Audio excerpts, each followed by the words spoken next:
For this problem, I've got solve for x, and it's x plus 20, and all of that quantity is divided by 2 equals 3x. So I know that this gives a lot of kids some issues, and it's because of the fraction. I mean, it's like it's, engraved in us to dislike fractions. Well, we can actually take care of that problem. Anytime you see a fraction, I want you to think about it's just a division. So how do you get rid of division? Well, the inverse of a division is just multiplication. So to take care of that divided by 2, I can come in here and multiply both sides by 2. And now it's like a big balancing act. If you're going to do it to one side of the equation, you have to do it to the other one as well. So 2 and 2 going to divide out. And now no more yucky fraction. So I got x plus 20 equals, and now 3 times 2 gives me a 6x.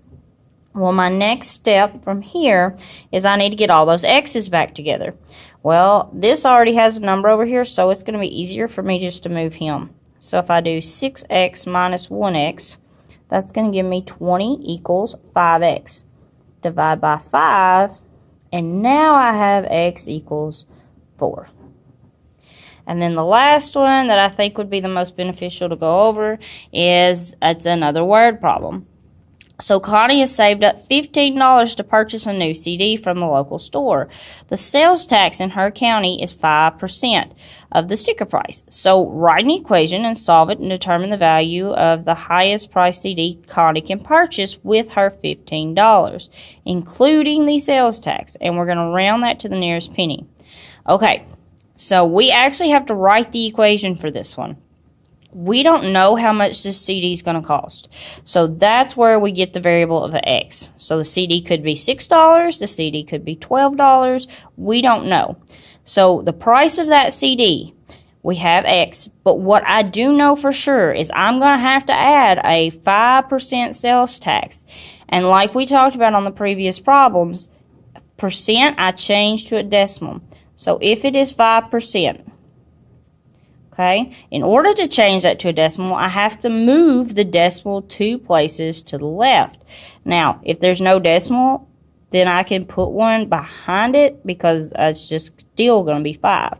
So if I move it the 2 places, well, to move it to the left 2 places, I have a hole. I put a 5 or a 0 in there. So it's going to be 0.5. So the decimal to go with that percentage is 0.5. So I know that I've got this CD worth an unknown amount, and now I'm going to add to that this 5%, which is 0.5 x, because I'm going to have to multiply that by whatever the amount the CD is. Then I have to add that to the original price. When I add those two things together, I'm looking for it to equal $15 because that is all that we have. So there's how I get my equation. Now, to get how much the biggest amount that she could pay for CD is, I'm just going to have to solve this for x. So if I have, and again, that's an understood one. 1x plus 0.05x equals 14. I can add these two together because they're both x values. That's going to give me 1.05x equals 15. And now I've just got to get that x along, so I come in here and I'm going to divide by 1.05.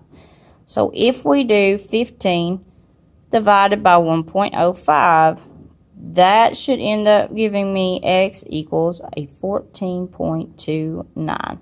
Okay? So the most she could spend on a CD is $14.29. So $14.29. That's all she could spend on it.